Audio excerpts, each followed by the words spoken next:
Hey guys, today's Women's Prize Review is on Sight by Jessie Greengrass, and if you watched my reaction video to the long list, you'll know this was one of the 4 books I was most excited to read, but I didn't love it, and actually, the further I got into this book, the less I even liked it.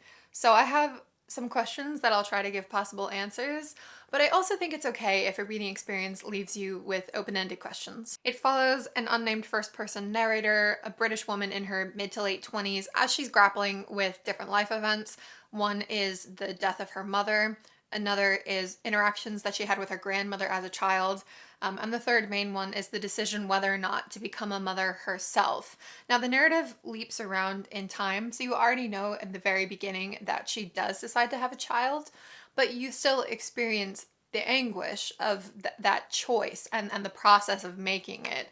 And interwoven with her personal reflections are detours with historical figures who tried to see into the human mind and body through psychoanalysis, through the discovery and use of x-rays, and through early study of human anatomy. I like starting with positives so that they remain in the background even as I move on to problems. So one thing I loved about this book was how much it reminded me of Maggie Nelson's writing, especially her memoir, The Argonauts. It has that same unapologetic intellectualism and that interweaving of the academic and the personal, specifically by taking a critical look at pregnancy and motherhood, the physical and emotional realities of those experiences, and the performance of those roles. But what I found most interesting is that despite the marketing, I don't think of this so much as a motherhood book as a book about creation and ownership, of which motherhood is one example.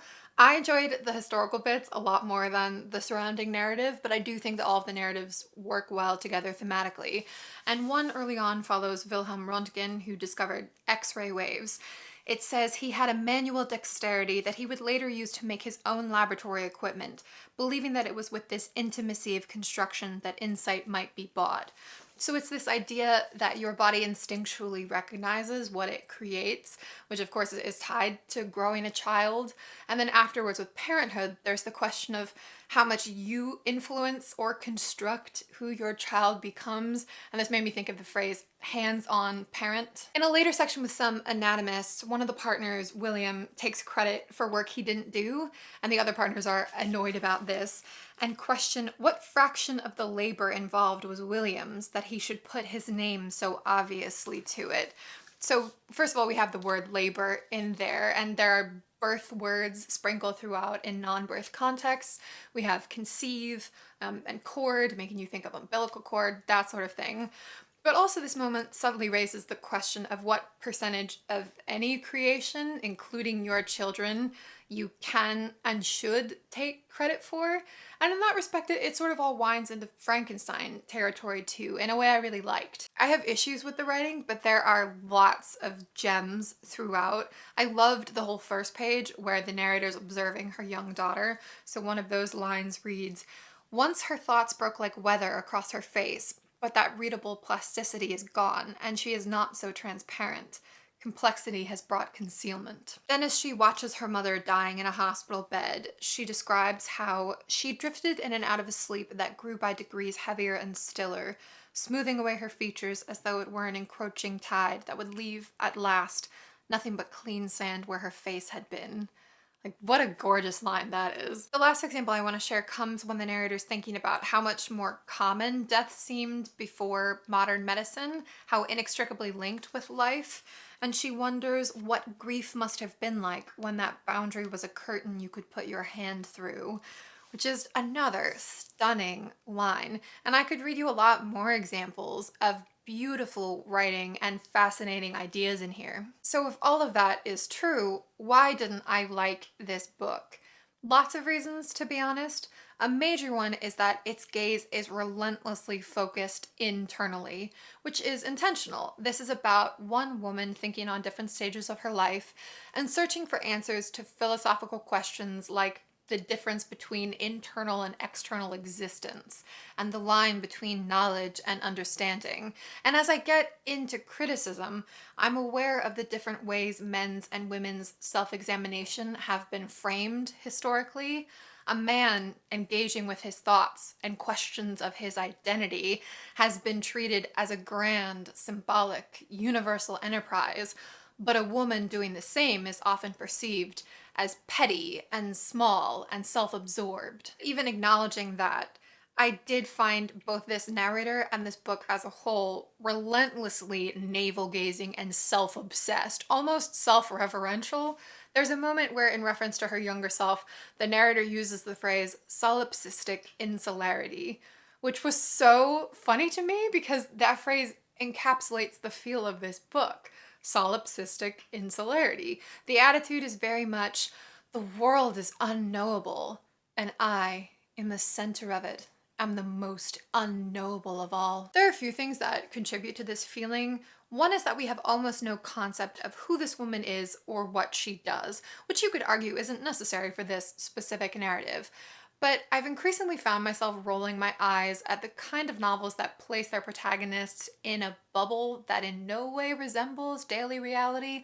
Does this woman have a job? After her mother dies, how can she afford to mope around London with no job? And if her family is rich, why not mention that when I have a moment of reflection where she's like, gee, even as I'm grieving, at least I don't have financial struggles.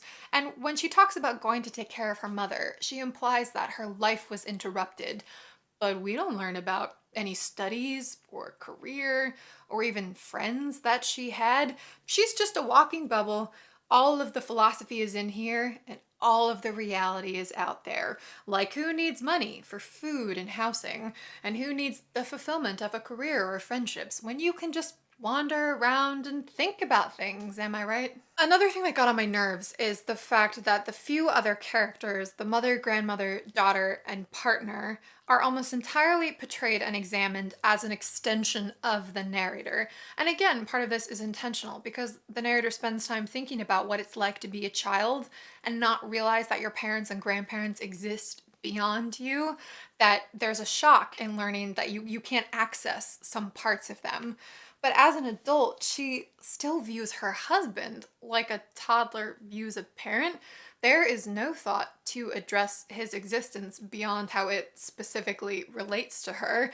He's basically a trampoline for her musings to bounce off. Here's an instance like this where she's watching him laugh with somebody else.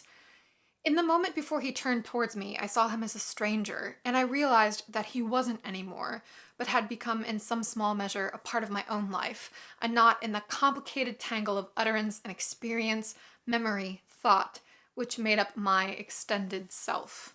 Now, if that were an isolated example, it'd be one thing, but it's representative, even as she spends so much time thinking about the gaps between them and if they really truly know each other.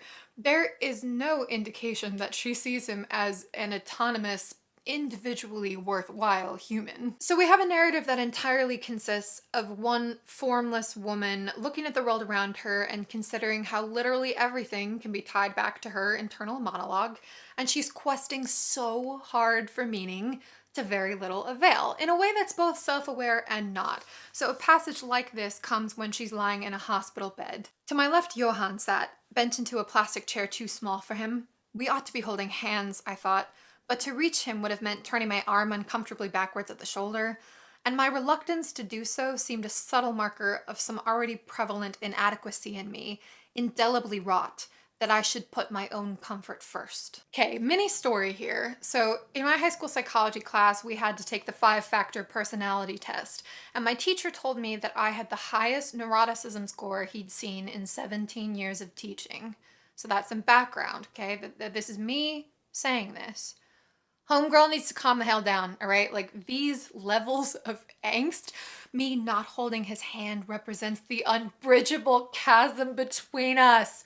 No, it would physically hurt you to turn your arm and hold your partner's hand. That's a perfectly reasonable explanation for not doing it. It doesn't need to represent anything. And there's so many moments like this where the text verges into parody, like a painful parody of a book so fixated on meaning that it inadvertently becomes meaningless and laughable. Like, I laughed. On to the next issue. I mean, these are all related, but Overall, I didn't think the writing was very good. The moments I praised earlier were clear jewels amongst piles of rubble. The prose in general is abstract in a grasping way, long-winded, repetitive, and contrived. There's a comparison between a sonogram and a picture of a planet that was physically painful for me to read. And a lot of sentences start out fine, and then become awkward or borderline unintelligible. So here's an example from her childhood. At the opposite end of the year to my visits to Hampstead, my grandmother would come and stay with us, spending Christmas in our house.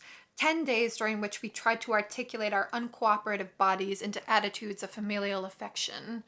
Now, I don't have a problem with Greengrass using elevated language, but the thing is, vocabulary should be a tool of understanding, not a veil in front of it. The majority of the writing is quite labored, which is a funny word to use for this book, but it truly reads like the author's giving birth to these sentences, like she's pushing them out. And so it feels like work to read them. It got to the point where I was treating myself like a dog and rewarding myself with food every time I got through 10 pages. And I don't mind working as a reader on principle. You know, The Argonauts is an example of a book that is challenging to read, but Nelson offers so much for that work you put in. Whereas with Greengrass, I would force my way through these sentences, and at the end I'd be like, oh, that's what you were trying to say?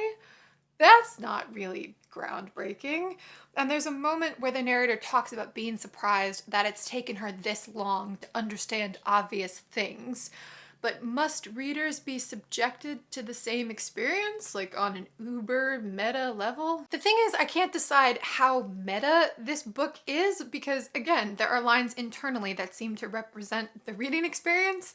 So when the narrator's grandmother talks to her as a child, she thinks, I would try hard to concentrate, although lack of comprehension made it difficult, her words slipping past while I squinted to catch the shape of them. And then later there's an excerpt of a letter from Freud that reads, I have been through some kind of a neurotic experience, with odd states of mind not intelligible to consciousness, cloudy thoughts and veiled doubts, with barely here and there a ray of light. There are some observations and questions I have surrounding how hyper-focused this book is, that it's a disembodied voice framing very specific ideas in very specific ways over and over. And it made me think of how you can focus a camera too much so that the object you're trying to capture actually becomes blurry again. It also made me think about the observer effect in physics, which is the theory that to observe something is to change it. So does this book look so hard at these concepts that in the end it catches even less of them than the average book? And my last question, is a series of observations a novel? I think the answer is on a case-by-case basis, because my next Women's Prize review is going to be on a book that's also a series of observations, but that works as a novel in a way that this one doesn't for me. So basically, this is a book with some beautiful moments and ideas, but that for me strives for depth while achieving mostly pretension, and that isn't particularly well written, which makes it a bit of a slog to read. And I'm so sad to have come to those conclusions because I really thought that I would adore this book. But yeah, I mean, lots of people love it and have found it really insightful. So I wouldn't discourage anyone who's interested from giving it a try, but I personally won't be passing it along. Let me know what you think about Sight if you've read it or are planning on reading it, and I'll see you soon for another Women's Prize review. Bye guys. Thanks for watching.